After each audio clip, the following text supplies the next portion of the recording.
Welcome back to the Sensitivity Doctor. Today I got to talk to one of my absolute favorite return guests, DPAK. He is a rock musician. He blends music, wellness, empowerment. He's just really big in the world of bringing us together and finding ways to feel joy and find joy in the world. Today, we broke down something that I've been very interested in, which is the scarcity mindset. What is it? How does it impact us? How does it increase anxiety? How does it limit us in our careers? And how does it keep us in relationships we don't want to be in? So if you want to learn more about how to retrain the way you think and not lean into scarcity, but lean into abundance, this is definitely the episode for you. I hope you enjoyed our conversation as much as I do, and that you walk away feeling as empowered and as excited as I did. Enjoy.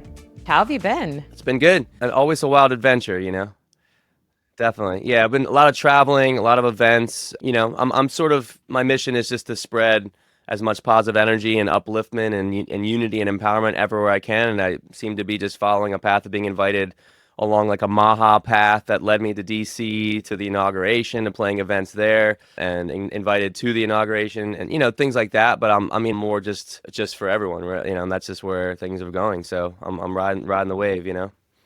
I do. I mean, I kind of love that. That's what I actually love about your energy is the universality of it. Yeah. It's for everyone. Yeah, it is for everyone. And you had recently, I don't know if it was a post you had done or you were on someone's podcast, but you were talking about scarcity mindset. And the second I saw it, I thought a little selfishly, oh my goodness, I've got to talk to you about this. Nice. So, and probably, and it's going to come up, some of my own scarcity mindset for sure. So what does that mean to you? I don't think it's a term a lot of people throw around very often, but I think it's such a huge part of our culture. Absolutely. And I think it's not a thing where it's like this person has it or this or doesn't. I think it's all of us go through, and throughout our infinite moments of the day, where either each decision we make, each thing we do, each thought we have, each feeling is generally, if I had to break down things into binary categories, which obviously there's infinite nuance between, but everything is we're going to either be in a scarcity mindset or abundance mindset. And so I think of it as, are these thoughts I have based on fear? Am I feeling contraction? Is it something I'm doing? Like, for example, if someone has a job for me, and I'm thinking, I need the money right now, so I'm going to take the job, versus I love this, I want to do it regardless. And so I always think of it as like, if I had millions of dollars, would I still do this job?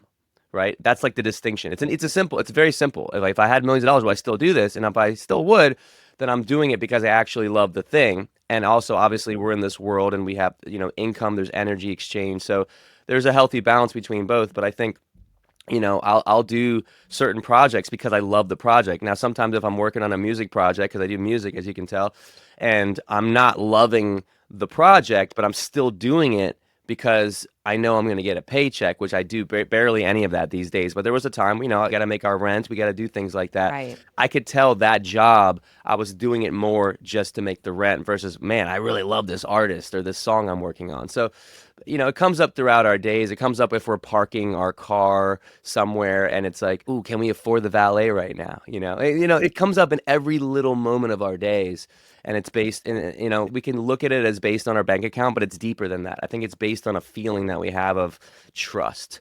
Is everything going to be okay regardless? And I think if we're in the abundance mindset, because I don't want to make it just about money, I think it's about love. It can be about relationships. It's about, do I have enough? Do I have a fear of leaving this relationship? Because if I leave the relationship, I'll be alone. Or, am I totally trust that I'm going to be fine? The universe has me regardless. I have me regardless. And so I make my decisions based on no fear.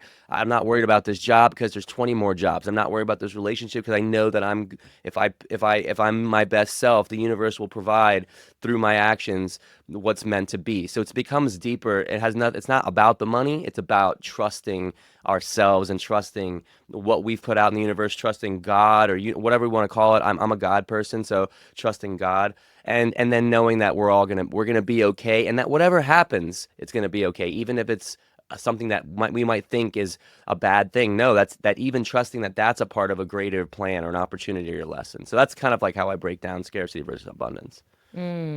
Well, I like that you said it's not about money because I do think one thing that I've noticed in my work and maybe even personally is that scarcity mindset can also apply to things like time, Yes. which I feel like deeply is connected to mortality and opportunity and what we all call FOMO, Yes. right? The fear I of use I missing use that out. phrase. I use that phrase all the time. It's so funny because this was very sweet. For Valentine's Day, my husband had, and we're kind of at that stage of our relationship where we don't buy each other things really anymore. It's like we'll make each other something or we'll get each other an experience or something. And so he got this book that you like fill out all these things you know about your partner. And one of the pages was a pie chart and it had three slices. And it said, one thing I know about you is that you're driven by dot, dot, dot. So in one slice, he put sensitivity, and I was like, oh, that's nice. In another slice, he put my grandma, my grandma who's now passed, but she's just like my idol, right? So I idolize her, and so he said, you're driven by her. And then he wrote FOMO. Yes. I was like, oh no, you're right, but that's not where I want to be. And Yeah. that was part of what really drove me to want to talk to you about this today because I love this idea of transitioning. I relate to you when you're saying like, am I doing something with a tightness in my body, with a tension and a must do type of mentality versus an open, like just experiential. Yeah, like you can feel it Expansion versus open. contraction. Yeah. Expansion. Yes. And And FOMO, yeah, sorry, keep going. well, there's, and I want to come back to FOMO, but there is something about what you were saying that I want people to hear us when you were saying like sometimes we have to do something. Like sometimes there's jobs we don't want to do. Do you think there's a way to still get out of a scarcity mindset or energy, even if maybe perhaps you're doing a job you despise or you're doing something you really don't want to do? Absolutely. Yeah, because I think again, it's not the thing we're doing, it's how we're being and how we're feeling while we're doing it.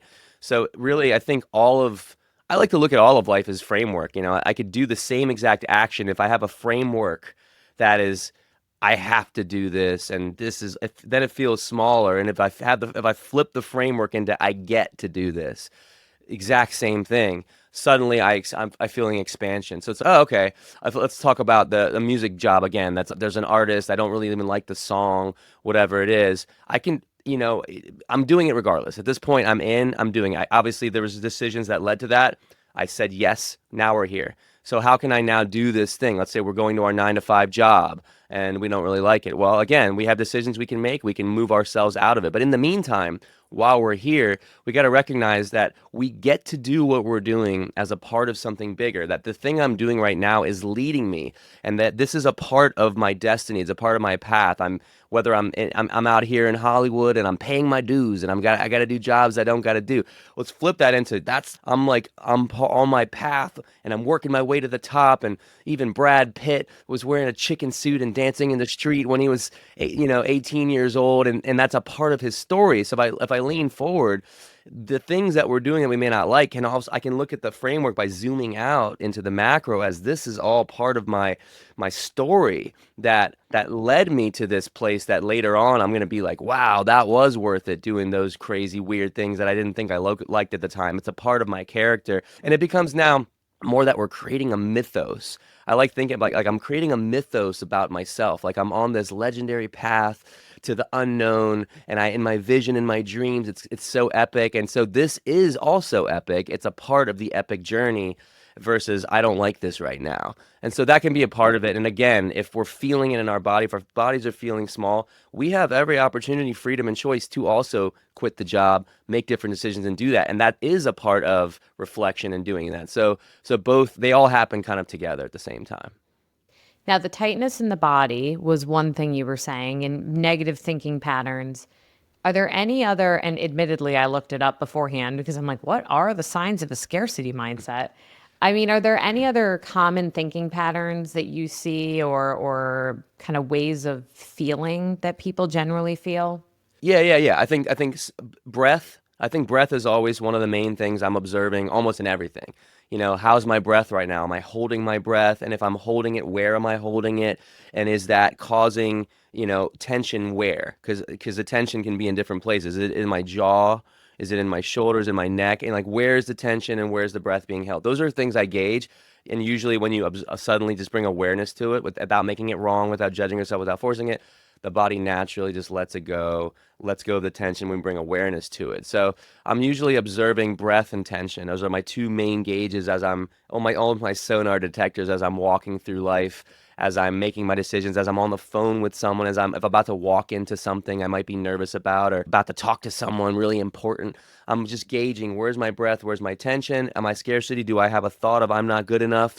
That's the next part, is the thoughts, because the thoughts go with it. What are the thoughts coming up? I'm not good enough. They're not going to like me. I'm going to mess up. I'm going to look stupid. Basic human thoughts. And as I'm observing those, and I usually observe them, see them, they all go together, the breath, the tension, and now the thoughts. I usually let go of them, come back to and reframe the thoughts, because that's what you have control over. You have control over letting go of your breath. You have control, therefore, of then letting go of the tension. And we have full empowerment. We have full ability as humans to choose to reframe each thought. I'm not good enough. No, I'm going to be awesome. I'm going to be my best in there. I have nothing to lose. I have nothing to prove. And that's why the science of affirmations is so powerful. It's because you're taking things that are naturally coming in that aren't ours, which are thoughts, and you're reframing them to thoughts that are going to energize us, which also aren't ours. So none of it's ours anyway. And so that's even better, because now there's less pressure, there's less weight of it. Oh, those are my thoughts. Even that's another thought. So just knowing that takes the whole attachment energy away from it. It takes everything, the pressure off. It's, oh, never mind. I'm one moment later, I can feel good. And so it doesn't feel like, oh, I'm not, like you can actually do this instantly with literally awareness of breath, let go of attention, and reframing of a thought.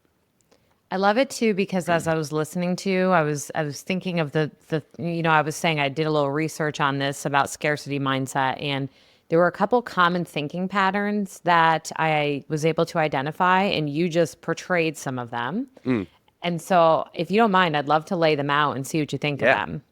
So, one of the common ones that really struck me and was like, yeah, that makes a lot of sense, was constant comparisons. So that was one. Number two is, and you alluded to this in just kind of your exploration of tension in the body and how we think, but an increase in anxiety. That's not shocking. Yep. Another one is the fear of boundary setting, Mm-hmm. Big and deal. generally around things like saying no or missed opportunities. And so then tending to overcommit, people with That's scarcity FOMO. mindset. That goes right with FOMO. Right, which leads us back to FOMO. So I'm curious your thoughts on why you think maybe, and I feel like we're doing this big build up to FOMO. Don't worry, FOMO, we're going to get to you. They all go together. But why do you think, in your opinion, comparisons is such a huge part of scarcity mindset? Yeah, great question. And again, if we were breaking it down like we were earlier, the thoughts that are coming up are I'm not good enough. Well, I'm not good enough and comparison go together, because I'm not good enough compared to them. They're better than me. They're basically reflections of the same thought. Because if we had the I'm not good enough, often if we're dealing with other people, it becomes relative. A relativity comes into play. So what is it relative to? They're younger than me. They're better looking than me. They're more wealthy than me. They're a better singer than I am. They're more confident than I am. And if we just remember that part of being human is that these thoughts are normal, and then remember that when we go to a party, for example, where we may not think that we're going to fit in, that almost everyone or multiple people are having these types of things also. So everyone's walking into this room like that. That also makes it feel like we're not alone. We're not like, oh, I'm not good enough for this group. Oh, wait a second. What if everyone, not, and then it's not necessarily true that everyone's doing this, and maybe a lot of people have done this work, and maybe some people have different childhoods than we have. But let's just assume, for the sake of feeling like everyone's the same, that everyone's walking into this group. There's hundreds of people at Coachella, all comparing themselves to each other together. And that we don't realize that, because everyone's just like smiling and doing whatever their strong suits are, right? Because we create strong suits as humans. We have scarcity. We have things that of challenges as we're growing up, and then we develop the strong suits in response. Oh, I'm gonna recoil and be a little bit quieter, or I'm gonna just be crazy and loud and get attention. Those are all responses to insecurities. And so we're all playing out our pain bodies publicly with each other. And I like to imagine this because that all of a sudden just takes the weight off again. It's like if I just Yeah. imagine that we're all doing this and we all have our version of how we created our strong suit and what character we came up with in order to feel safe in this world. That's an interesting way to view it, and all of a sudden that helps me. Maybe that's what I need to do in order to feel better, is just to believe that everyone's doing the same thing. And again, they may not all be doing it, but a lot of people are. And I've talked to a lot of people, and when you get vulnerable people, a lot of people have the same experience of feeling like they're not necessarily they're thinking about other people and they're doing that kind of stuff. And so that's why it's important to do this work, because the more this internal reflection work happens, the less these patterns come up, the more, we skip ahead and get right to feeling comfortable in a group versus having to take 20 minutes to do it, or not feel comfortable the entire night, for example. I love that because what you're talking about just naturally increases compassion for each other. I mean, it Yes. really does. If you think about it, it's so much more difficult to have ill will and negativity towards someone if you understand them. Hmm. And I love your term strong suit. That's such a great visual. And it's interesting because when you were talking about the different comparisons, each thing you compared was a resource: time, money, influence, and time. I'll double down on that. Like thinking about someone who is younger and, kind of saying, oh gosh, they're younger, they have more time. Hmm. It really does, if you think about it, funnel back to this scarcity thing, you Same know, exact thing. running out of whatever that thing might be.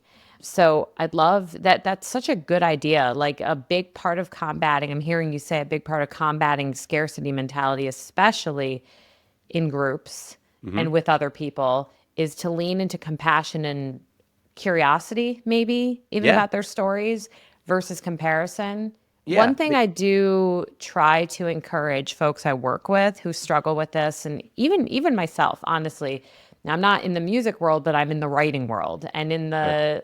we know right now, like the world that I'm in is we've got your Glennon Doyles and your Brene Browns and your like Mel Robbins with her. I mean, it's endless. These big, ooh, they're all women. Now that I'm thinking about it. These Well, big, though, at least the ones I mentioned. yeah, yeah. But it's so easy to get into that comparison mindset. And then when scarcity comes in, I find it really limits creativity. Like it limits the out of the box thinking that keeps you moving forward. Yeah. Yeah. Yeah. I mean, Yeah, and the real just on that one final thought please, on comparison is that at the end of the day, we're human and we're gonna have these thoughts. So of course. my thing is replacing. Since we're gonna have a thought, just like I talked about framing framework and affirmations and negative thoughts. Let's say we are comparing. Let's say I'm like, no, but this. Let's go to music or to any other thing like getting famous or being a political commentator or being an author. If we're thinking about age, we might think of, well, this person made it, quote unquote, or like a business person, like a Tony Robbins and all these, whatever it is, we can think of, well, this person did it when they were 15 or 20. But we also got to remember, what was their story leading up to it? What was their Yeah. background? And then also, can we now remember, just for the sake of if we're going to compare, why not? Let's look at Wayne Dyer did this when he was 50. Think of people that also did it later, just to balance your mind out. Obviously, because at the end of the day, the ideal is we're not comparing at all. But hey, at the end of the day, we are going to. Like Michael Jackson made it when he was 4, so now every single artist is pretty much is inadequate because they didn't have their dad pushing him. And Right. was that a positive story? Was he feeling really good, or was he being Right. literally tortured emotionally as a child? So at the end of the day, we don't know everyone's story. And David Guetta, the famous musician and artist, didn't get famous till he was like 53. So for all those Yeah. musicians out there that are concerned about age, and you're 19 and you're not Taylor Swift or something that as a kid, or in your 20s, or Bruno Mars, well, remember there's David Guetta. There's there. You can always find the other comparison if you want of someone. Let's say if it's younger that you're comparing, look for older. If it's like you can always do that. So that's a replacement technology where you go, Yeah. never mind, this person didn't buy their first house till they were 60 years old, for example, or write their first book. Right. If you're an author, they didn't write their book till they were 45 or 50. You can always find comparison examples to balance your scales if you need to do that. So Yeah, just like some know that's fact there. checking. Yep. I Know love that's that. know it's there. Sometimes I'll take it too, where if I bring up a person, I think when we get into comparison, scarcity comparison, we'll call it today. When we get into Nice. scarcity comparison, I think we have this tendency to tunnel vision on just the thing that we're envious of. And we just kind of naturally block out all the other things. And so, to your point, how you were bringing up like Michael Jackson and him being pushed at the age of 4, Yeah. sometimes I'll think, okay, so on one hand, it'd be amazing to be this like super widely famous author, but I have young kids. Do I really want to be touring all over the country and never Exactly. with them? And not to say that that's a bad thing. Tour I mean, it's away. right. It's everything. There's costs and benefits to everything Yes, that exists. yes. And We just it's got to like weigh you those out. looking at the full picture. Sometimes I also like to use it as a little bit of like juice to keep me going, though, I will admit. Yeah. Right? Like a sprinkling of scarcity mentality as opposed Well, to being dredged in it. yeah, I mean, at the end of the day, that's where we get to tune into our bodies once again. Is what is our calling? Some people actually they might not, they might want to be more behind the scenes, and in you might want to be the person with the ideas, and then someone else can be the face. For example, there's a lot of people in different industries, whether it's ghostwriting for a book Right. or whether you're a producer for a film or you're the camera person for the film, and you're just and that might be what you feel like you want to do, and that might be where you resonate the best and where you feel the most in yourself is doing something like that. And I personally, I feel awesome on the camera or on the stage. I love being out there, and that's where I feel good because now that's my calling, and I feel like some people their calling is to also be on stage, but maybe it's to be on stage and be on 200-person stages. And some persons there might be like, and when I'm waking up and having these weird visions, mine are about stadiums, and someone else's might be about coffee shops. And then that's where your own visions and your own stuff is going to tell you. It's going to tell you what you Yeah. want. So just listening to that guides you, and that becomes a part of it. Then you're not in scarcity anymore. You're focused on this is what I'm kind of resonating with, and then you start looking around the world. Who else is kind of doing that, and are there things I can learn from them? Because I like to learn. I like to look at everyone that's doing things that are similar to what I'm up to as mentors versus comparison where they're higher and lower or I'm not good Yes. enough. More, ooh, what can I learn from them? That's the other. I forgot to mention Love that that. earlier. That's the other flip in the framework is no, I'm not. It's not about insecurity. I'm not good enough. It's more, oh, instead of that, I look up to them versus I'm envious of them. You can flip I it, love that. I love that flip it. Oh, so that's much. awesome. They're all, wow, they're great. Congratulations. Because then that's the other thing about scarcity is that it's when you're in Right. scarcity mindset, it's hard to feel good for other people's successes. When you're in abundance Yes. mindset, you celebrate everyone's successes. That's another gauge that you were asking me earlier. I was trying to remember it. Now I remembered it. It's if you can flip into celebrating everyone's successes, you've now transcended into abundance mindset in those situations now instead of envy. I love that from honestly a neurobiological level too, Hmm. because the parts of our brain that are most active when we're in our critical thought, when we're analyzing like in a negative way, when we're doing the comparisons from a scarcity mindset, Yes. they are separate from the areas of the brain that are responsible for creativity. Hmm. So if you're looking to get to the stadium, if you're looking to, write the book, if you're looking to do the thing that you're excited about, you need your creative brain on board. You need the growth mindset, the abundance mindset on board, and comparison is not going to lead you there. It's Right. just Right. really not. Totally. So we've got comparison. I'll shelf anxiety for a moment because I think that's a kind of a given, but maybe we'll A touch given. on it. FOMO. Yeah. Yeah. FOMO. So, just curious for you personally, is that something you have ever struggled with or struggle with or Every day. yeah, FOMO is my craziest okay. one. And my girl makes fun of me because so I'm getting, I get invited to perform or there's gatherings all the time and there's oh, who's gonna be there? If I don't go to this, I'm gonna miss this opportunity to meet and network with the person that I needed to get me further. Those are all really big in the entrepreneurial world, in the business Yep, world, in the entertainment world, big and time. it is networking. And so networking is really where FOMO comes in big. Or like I'm getting invited to. I got invited last weekend. We're talking, what is it, Thursday now? Just last Saturday, there was there's a biohacking event I was invited to play at in Florida, in Oh, Miami. At the cool. same time, there was the big crypto event that happened in DC, where there was a big after party for the crypto event. And I was invited also to that to perform there. And this Oh, was after everyone was in the White House. And then that I'm night they had getting a anxiety thinking about having to make that choice. right. And then on top of that, there's South by Southwest happening in Oh Austin at the no. same time, where I'm being invited to all these massive blockchain parties and stuff. Guess what I did? None of them. I was like, did you just hit total decision No. fatigue? I was like, you know what? I'm at a point now where before I would have figured out a way to fly to all three, and I would have been like at the blockchain event on Friday and then off to this one. And now I'm like, no, I have to work on my project right now. And Oh, good that's where I for flipped to. you. I'm in a place where finally I got to work on my project right now. I got to write these Mm. songs. I got to get my stuff done so that when I'm going to these networking things now, I have more to be presenting, more to be showing. I'm getting invited, and if certain things are like massive, like the inauguration, which I was invited Right. to and paid well and flown to go to these types of events, that becomes a logical decision as part of my income and and it's also it's a smart business mover. So what I'm doing is it's not all or nothing. It's each single thing. I'm now starting to slow down and tap in. Do I have to do that right now? Oh, Do I I love that. have to do that right now? And, again, I'm taking have to. I'm using it in the lighter sense because I like to not even think of have to. I'm just meaning, is there a feeling of like, yeah, yeah, yeah, yeah. Like yeah. Is this a yes? Expansive. Are you Is this an drawn in? expansive yes?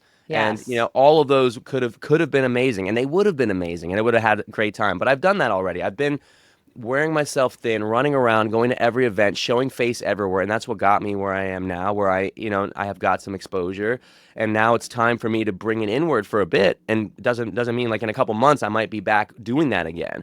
But I think right now I've been weighing it out. The other thought that's coming up is as I'm traveling, I'm getting the thought that's teaching me the next lesson is, oh, I haven't finished this next set of songs yet. And because I'm traveling to these places, I am now taking away from production time from finishing these songs. And because I've been feeling that at multiple events, I'm like, oh, let's listen to that voice now. Let's listen to that voice of, oh, I haven't, I wrote a book about sprouts. It's almost done. It's been Oh, almost that's done for a fun. month on how to My grow daughter sprouts. loves sprouts. Yeah, I I grow love sprouts. sprouts. Yeah, I live on sprouts. I got broccoli sprouts, alfalfa sprouts, barley sprouts, every type of sprout. I live on them. I teach about it. I talk about it on these podcasts. And everyone's been asking for a book. So I spent time. I wrote 97% of the book, and then I didn't finish it. So that's a little bit of the procrastination coming in and going, okay, here's my list. If I finish these things, now I'm at a place where, that it feels a little bit better to now start going and showing up at events. So all I got to do for the Sprout book, for example, is finish the illustrations. All I got to do for my pitch deck for my music and my business plan is finish these things. And now it's time for me to do that. And then I can hop around next month. I got a Miami trip coming up at the end of this month, and April's coming up, and events and festivals and Austin and DC is all coming up again. So they're not going anywhere. I'll be able to go to all three of those cities and do more events and see all the people and network and connect. And it's not going Yeah, anywhere is the main thing. The main thing it'll about be FOMO, there. that's the big thing about FOMO is it's not going anywhere. There's going to be more. There's going to be an abundance of networking events, an abundance of opportunities, and the whatever path that you choose is still the perfect one. So going back, "Oh, I missed out. I could have gone to this, and if I had gone to this, I would have met this person." Well, guess what? It wasn't meant to be. The next thing you Right. go to is where the people that were meant to be are going to be, and it might be some of those same people. It might be these new other people you didn't even think about. So Right. that's getting back to trust again. Yeah. And you can see as you explain this how scarcity mindset either hinders or helps in these situations because if you are leaning into abundance and growth, you're giving yourself time to do the work you need to do.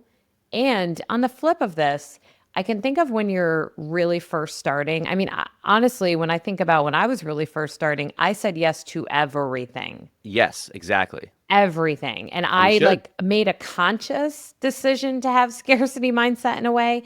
But my New Year's resolution this year, and I don't really do resolutions, but kind of like my focus this year was to start saying no to more things and to being Hmm. really intentional about like, how does this help the things I care about? is this, I mean, I hate to say it, but is this at the level I'm at right now? No, that's exactly right, and that's Yeah. actually is right, I think. And again, as my old manager or my manager often says, in the industry, say yes till you got to say no. So you do say yes a lot early, and that is the time to say yes. You want to get out there, you want to meet everybody, you want to try out all the different things, you want to try different types of communities and experience different types of environments to see where you resonate, to also show face in these places. But then it becomes time to start being rare, because then you raise your Ooh, I like value that. when you're rare. So it's all about timing. You want to show up. So showing up is powerful, and then later on being rare is even more powerful. But I love that. if you skip right to being rare, then Right. no, you're not gonna go anywhere. So I mean, Right. you People are gotta like, who move was out. You gotta get that? out there. You gotta play the open mic nights. If I like to do the music analogies because I have Yeah, experience in that. that's totally. Now I'm all over the place. Because now I'm like public speaker talking about science and biohacking and health and wellness. So, but that was part of showing up everywhere. Is that I was showing up as a musician.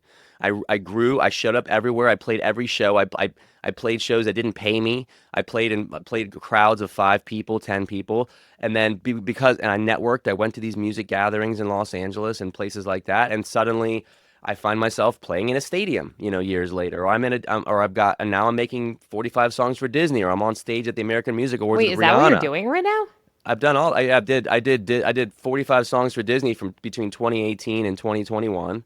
I that to me because my kids are obsessed with Disney. I'd be like, Yeah, I there's a know this Disney show. person.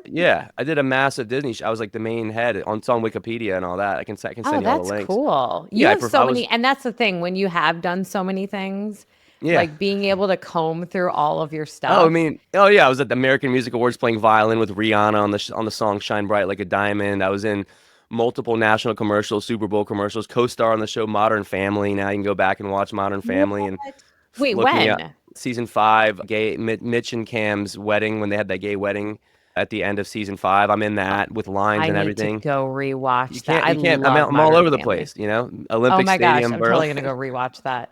Yeah, but I mean, There was something that you were saying that made me think of an episode of mine that just came out with Dr. Jessica Stern. We were talking about toxic productivity and how to overcome it. And she had this really simple way of dealing with FOMO when it comes to opportunities that I loved. And it was micro declining. explain that. That's a cool word.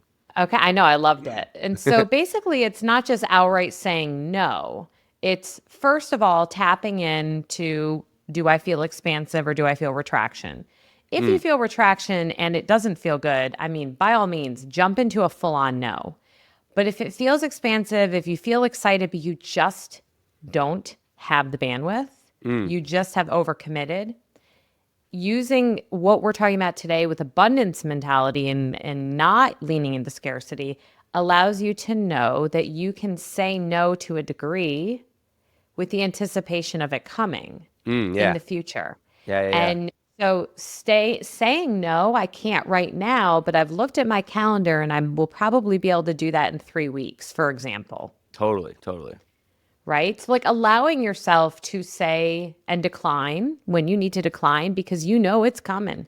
You know it's coming again. Yep. So I think what she was saying about micro declining works perfectly what you're saying about how you're handling the rarity. I love how you said be rare. Yeah, That's so being I rare love that. now. Yeah, being Yeah. rare now. Yeah, because now again, that's where we can go into the credentials, but it was showing up, which was the step one, saying yes, as we called it earlier, or showing up that led to now abundance, opportunities, being everywhere. But then that was the next part is that I ended up in a lot of different things that anyone else would be like, that's amazing. I can't believe it. I'm like, but to me, like, that's not, I started realizing I don't even want to be doing Disney. Yeah. I don't want, I actually want to be headlining Coachella and be, like the next Michael Jackson, Coldplay or whatever. And that was like a couple years ago that became like more clear. Your I knew that from the focus. beginning, but that was Yeah. clear already that was the goal, but I was still seeing that now is this path I'm on leading me towards that initial thing that I did that I thought of before I did Modern Family and all the commercials and Disney and Rihanna. That was the initial thing. And then all these other things were great. They're opportunities, but they still came from FOMO. I was like, I don't want to miss that, or I don't want to say no to that. This is amazing. And now I'm gauging it as, well, that's still it might have, I was building up their company. I was building them from behind the scenes. I wasn't building up the vision of being the guy in the stadium, you know? I was getting experience, I was paying my rent, it was fantastic. But I also felt like I was being drained from my true passion and artistry, writing my own songs. I was producing the songs for Disney, for example. It was their songs. It was their show. Right. They were making all the money. They were getting all their names getting big. I mean, there were some articles and PR they wrote for me and everything, but it was still wasn't like about what I know that I'm trying to do.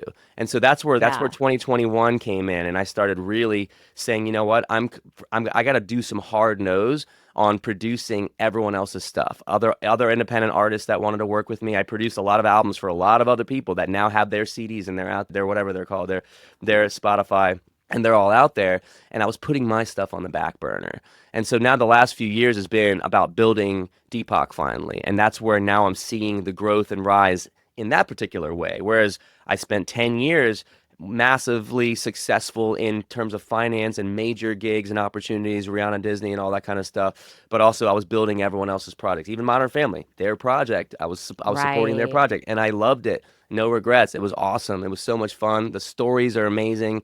But now it's like I'm focusing on my project, which means I don't have to say yes to everything that's for on my support. Does this go along with the path that I'm now creating or not? Those are the deeper questions, and that's where we're at. Well, and what I love about what you're saying too shines a light on the challenge and the risk of not having a scarcity mentality, even though it is a benefit. When we lean into abundance and we lean into trust and faith and the other Deepak, the other Deepak's law of pure potentiality. Yeah, Of course, he came up today, but there is a risk. Like I can relate to you in the sense that a handful of the books that I've written, I've been hired to write. Like they are not mine. I've right. I've been given a big chunk of money, which was nice, good publicity, but they're not mine anymore. Not all of them, but some of them. Yeah, that's part of it. And I have a passion project now that I really want to write about. And my publicist is saying point blank, do not accept another one of those. You have to wait. You find Awesome. an agent and you wait, and it's going to take longer and you're going to get more no's, but you have to have the faith that it will transpire if you don't have, she didn't say scarcity mindset, but that's really what this is about. That's what this is all Like about. Everything. having trust that if I continue to put myself out there, it's going to happen. So agents listening, feel free to kind of just kidding. That's it. But, there was, I think, something really super important that we haven't touched on that I want to make sure we at least briefly bounce to is that everything we're talking about today, I think we've kind of geared it a little bit towards like career and finance and passion projects. But this can really, really apply to love Yes. and intimacy and relationships. And when I was hearing you saying yes to things that don't feel fully myself or don't really feel like they're actually my passion project or what I really want, gosh, did it make me think of people who fear not finding that next partner, not feeling love, being alone, and having scarcity mindset drive their decisions in their intimate relationships. Big time. Can you Yeah, I'm speak not, on that? Because I absolutely. think it Yeah. would be a shame if we missed out on that. Yeah, yeah. And I hinted on it right in the beginning when I You listed a said bunch of love. things. Yeah. And I just was like, it was basically like, is there an abundance of not, I wouldn't look at it as like there's abundance of other people out there for me, but at the end of the day, that is the reality. It's the same thing as anything else. But Billions. but it's not about necessarily an abundance of them. It's more like, is there abundance of me?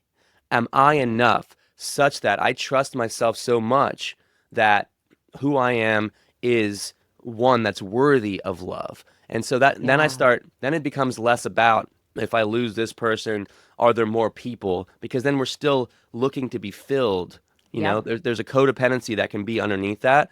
It's more about I'm creating what I want. I want to have this amazing relationship. I want to have this love with someone that also is on the path with me where we can be vulnerable and share and be in personal growth together and vulnerability together and have these kind of conversations. Someone who values me and I value them. Someone who's lifting me up and cherishing me.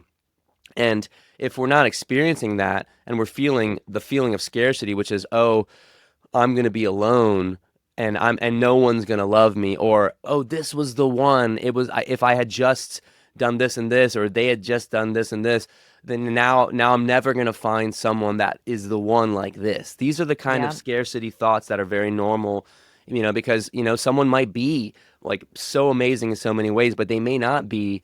There's certain things that are just not working out or not resonating in the relationship. Yes. There's certain ways that maybe they're listening, or there's certain ways that I'm listening. And at the end of the day, the biggest thing in relationship coaching that's out there, I've done a lot of that on the receiving end, and a lot of it on the also helping other people with relationships is personal responsibility. Just like business or anything else, personal responsibility is the key.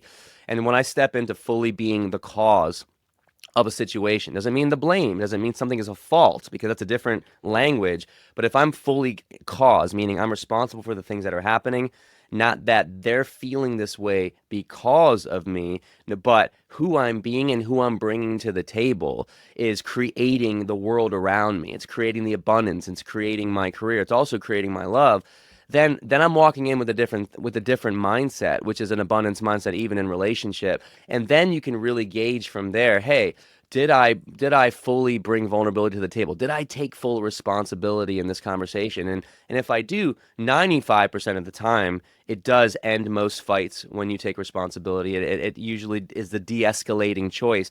Yeah. Now let's see what's underneath the rubble. If there's Hmm. still, because now we've gotten all the negative stuff out of the way. Now, are we resonating? Do we have a chemistry? Are all these things underneath all that now filling me up? And if there's still something there, then this may not be the person, and that's okay. But like that's where I like to just step into ownership, cause, personal responsibility, and choice. I'm choosing this person. At the end of the day, you can love anyone. You can choose anyone. This is not necessarily the one, in fact, because there's infinite ones out there, because there's infinite me. And so that's, again, it applies, even more honestly to relationships, because I think a lot of people stay in things way longer than Yes. than might be healthy for them or the other person. They stay in codependent relationships that become abusive sometimes, or maybe they're not even that. Maybe they're actually okay, but they're not amazing. They're not Right. fulfilling. They're not energizing. They're just more like basic, and Hmm. things like that. And so, it may not be like, fighting all the time, might not be abusive, but it still may not be the thing that's uplifting you and fulfilling you. And you might just be sort of just resigned and settling, for example. And that's where I think a lot of the scarcity mentality kicks in, is, well, we're together. We have each other. It's all good, but that doesn't sound Yeah. exciting to me.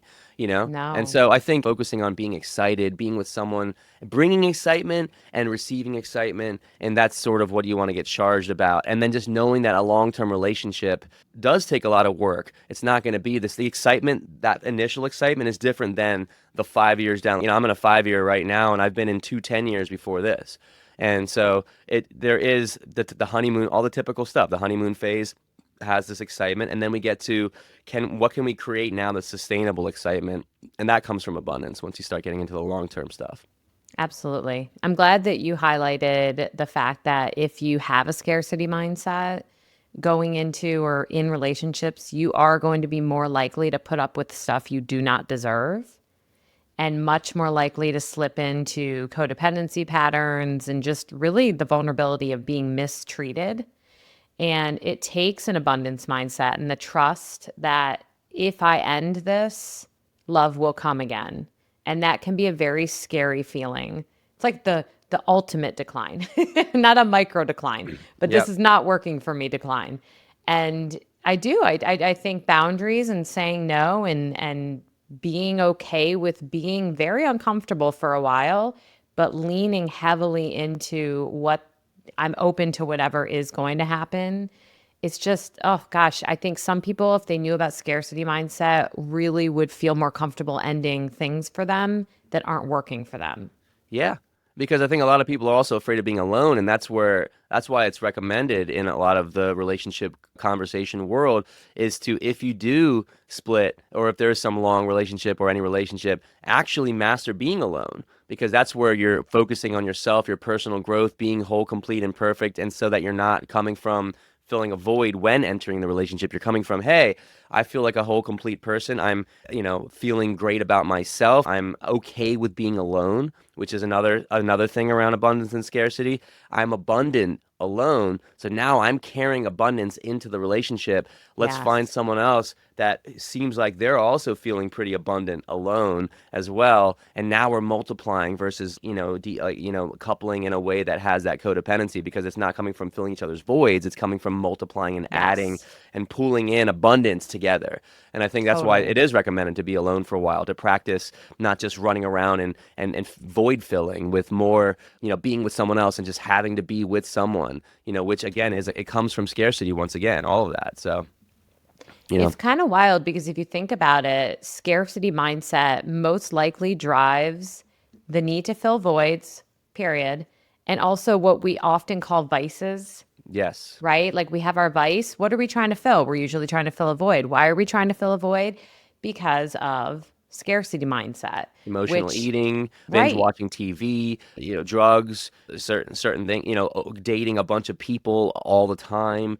These are all things, once we get into extremes, whether it's lusts or chases or things around food, things around all that kind of stuff, they are coming from void filling, and void means scarcity. A void can only exist if there's a vacuum or a feeling of something being Totally. missing, which is in FOMO, fear of missing out.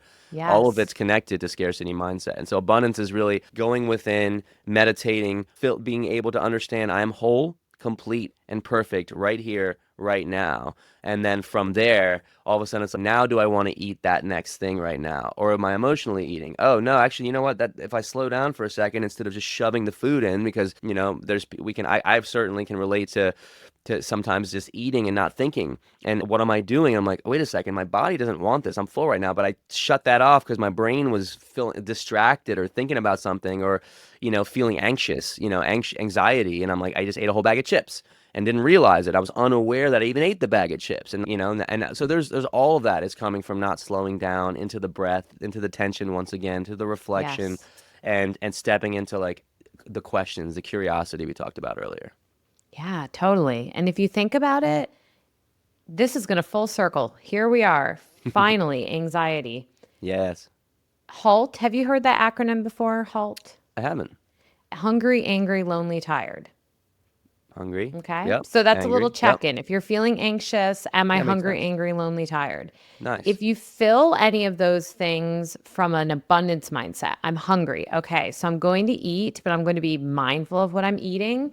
Because when we vacuum up food into our body, it's scarcity. It's, oh no, the food's going to run out. The time's going to run out. My energy is going to run out.